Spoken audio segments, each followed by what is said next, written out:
Welcome to Polymathus, the show where we delve into every branch of knowledge known to man. In today's second series of the Malthusian question, we're going to focus on the Roman experience of this phenomenon.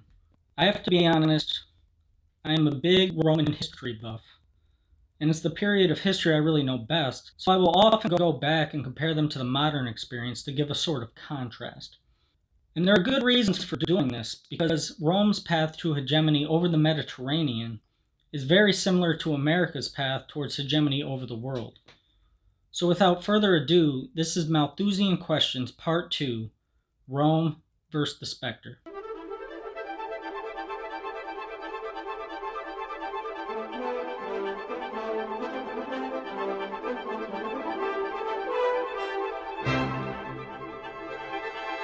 Last time, we went over the European expansion and the creation of the modern world. This period of time is really quite unique in its transformative power, which is why history tends to become a little Eurocentric from the 15th century onwards. Even though the rest of the world benefited and grew along with Europe, the ideas and innovations were coming from Western philosophy and science, and are what allowed the populations in other places to expand along with it. There's definitely a curious question in there of why India and China grew in number higher than Europe ever would, but that is also a question for another video. I'm focusing in this episode on the Romans because it will be easier to compare Europe in two different eras than to compare two different regions. We will see how ancient Europeans handled these issues and compare them to medieval Europeans rather than focus on another area of the world. And obviously, us Westerners will understand Western history better than any other area of history. So back before the switch from idealism to materialism happened, occurring around the time of Francis Bacon, you couldn't science your way out of these problems.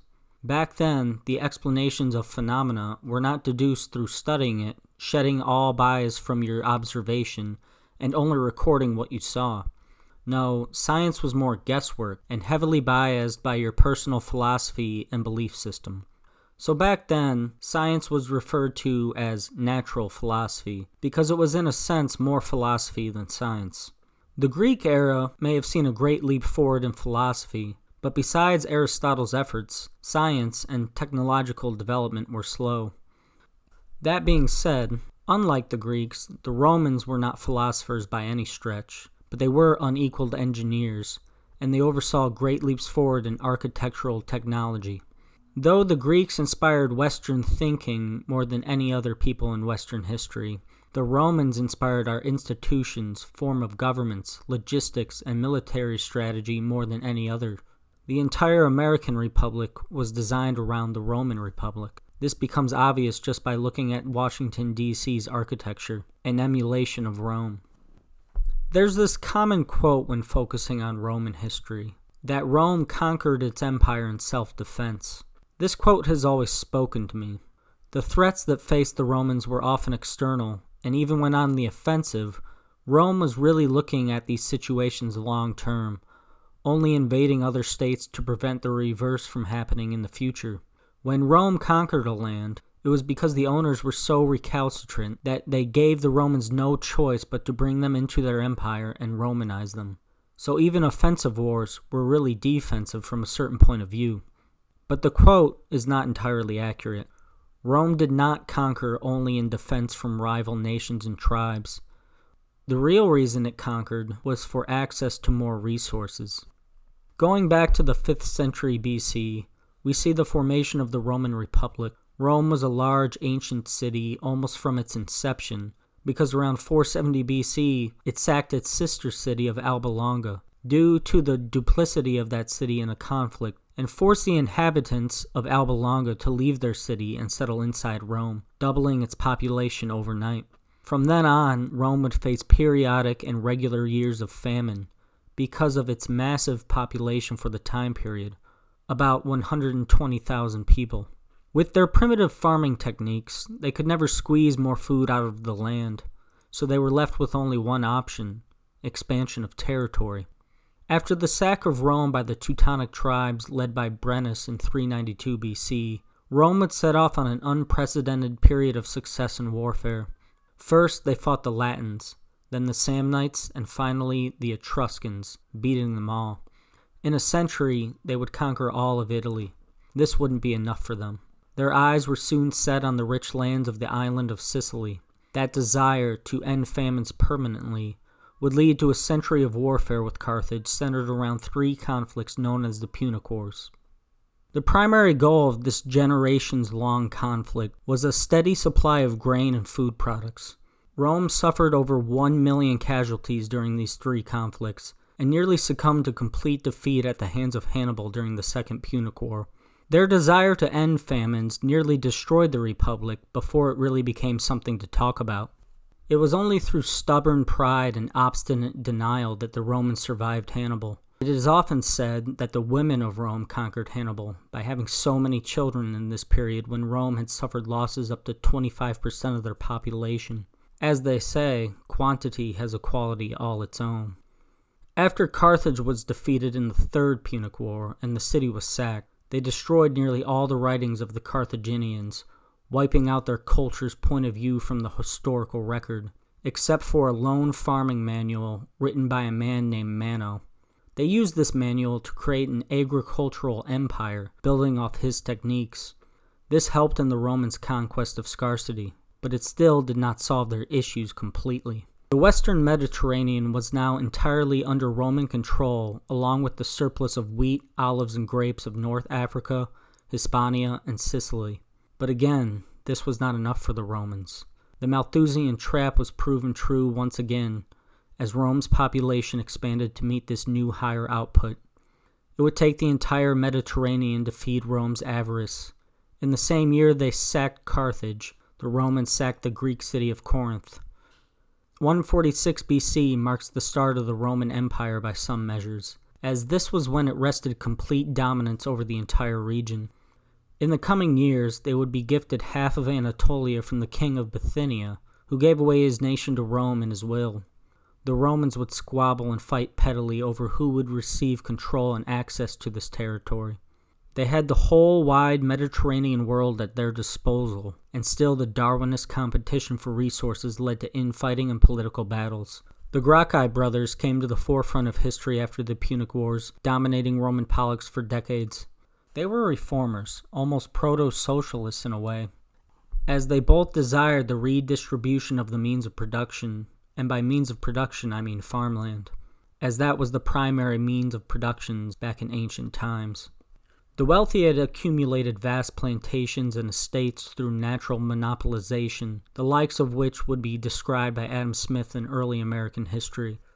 This left the citizen soldier, the base upon which Rome had built its empire, out in the cold. These farmers, soldiers, citizens had been the bedrock of the Roman state for centuries, but now they had nothing. They would go off to fight in wars for the state and expect a pension in the form of arable land for their toil.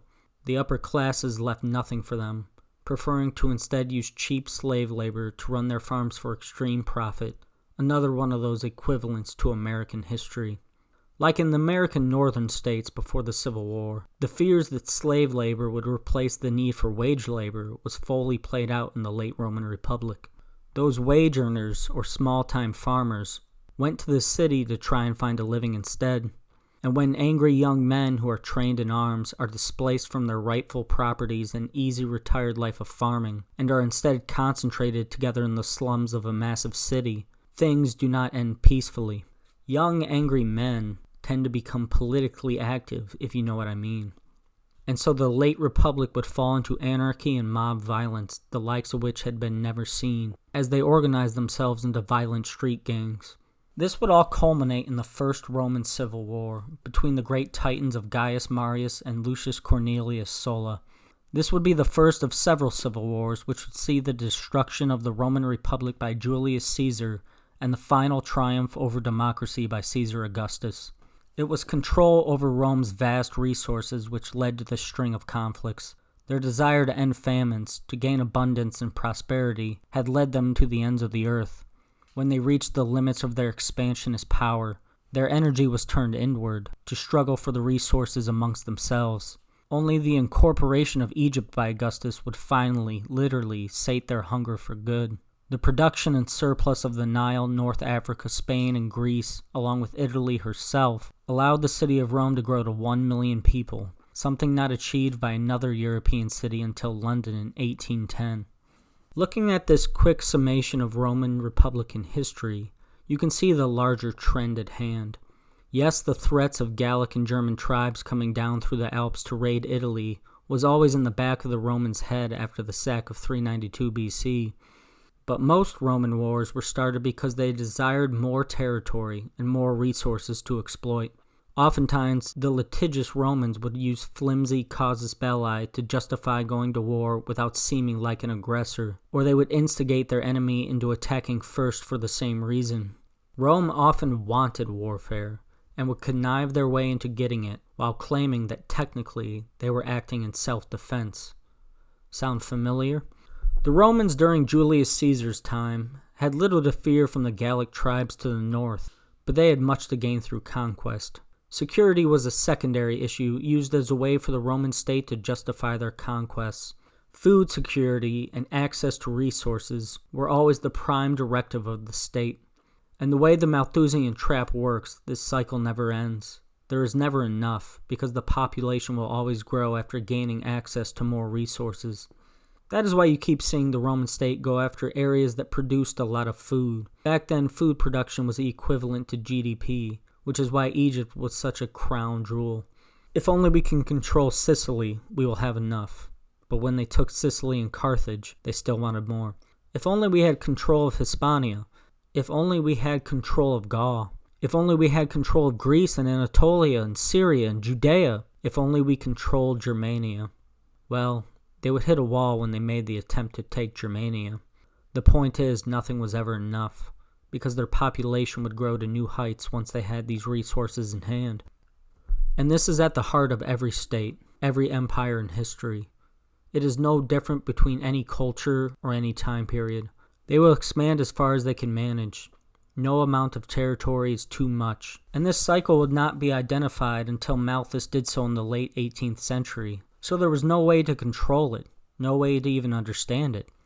But what happens when this ability to expand reaches the realities of geography and power projection capabilities? Well, the Romans found out eventually, as do all empires. They did end up taking Britain and Dacia after Augustus, but Germania was a nut they would never crack. Rome's prosperity, its so-called Golden Age, the Pax Romana, lasted through the 2nd century AD, which coincidentally coincides with the end of Roman expansion, occurring under the Emperor Trajan. Trajan, you sense, almost saw this coming, which is why he conquered Dacia for the gold mines and attempted to expand into Persia and take port cities in the Persian Gulf. He was trying to get more resources from the east, at lower prices than the Parthian middlemen offered them at the time. He wanted direct trade with India to redistribute resources from the east to the west in a more cost-effective manner, without giving their money away to their greatest rival, which is why he took the Persian port city of Charax near the Persian Gulf.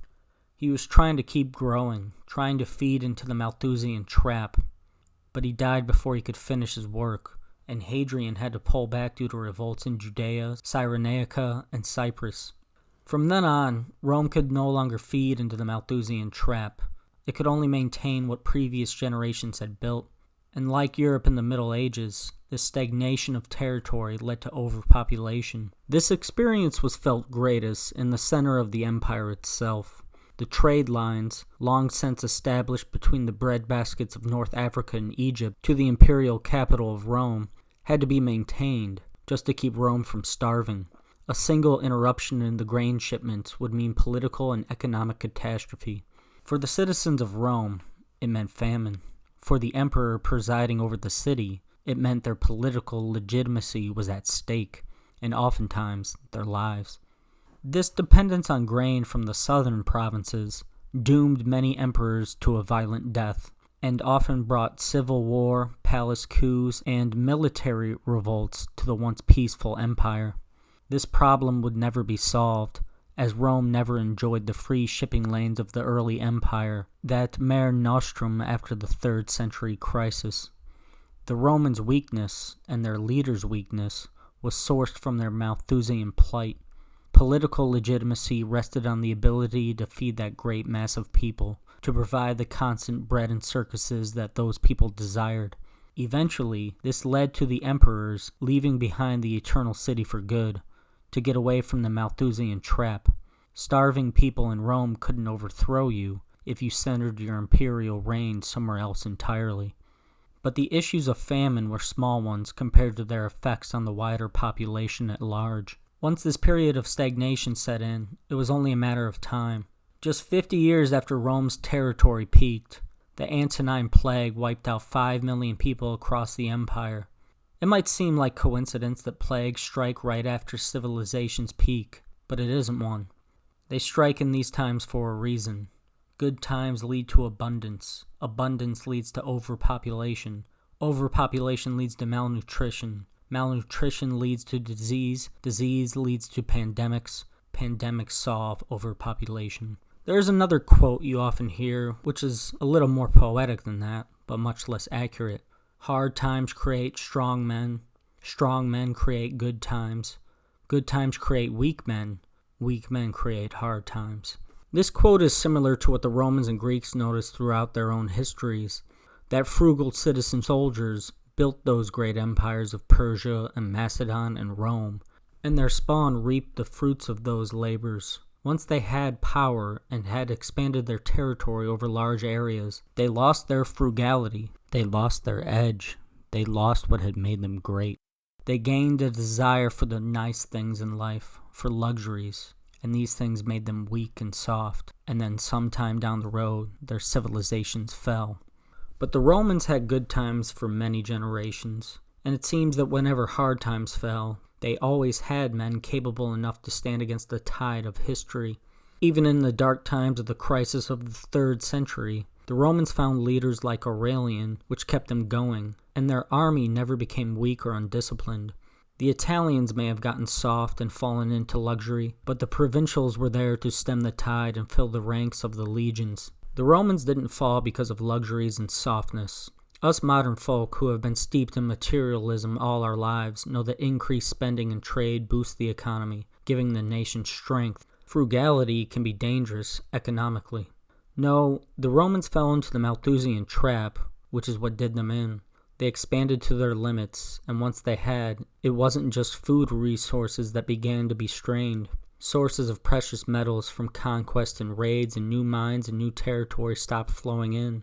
This lack of outside funding meant that their only source of gold and silver was through taxation. In the 3rd century, this forced many emperors to debase the coins that the state minted, a primitive form of money printing, until the silver content of the denarius was below 5%. Leading to skyrocketing inflation and other issues until they were forced to institute a bartering system under Diocletian.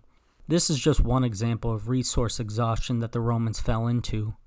But the strains on food due to overpopulation or supply issues was just as large a problem as their currency. Malnutrition leads to decreased immunity, and decreased immunity leads to pandemics. While this was only a very rapid overview of Rome's history, it's easy to see that the Romans' main adversary throughout its history was not Carthage or Persia or their Germanic tribes. It was Malthusian economics, and it was always one step ahead of them. They didn't have the technology to combat these issues. They didn't understand economics and barely understood inflation. Natural philosophy was not yet developed into the purer form of science that we have today, so they could not innovate themselves out of the situation. There has always been the question of whether Rome could have industrialized, but because of their philosophy and the way they thought, it could never have happened. So, while Edward Gibbon, in his Decline and Fall of the Roman Empire, will point to Christianity as the culprit for Rome's demise, and armchair historians everywhere have their own specific reasons, all those little reasons could be explained by Malthus himself. Any empire that does not understand Malthusian economics is destined to fail.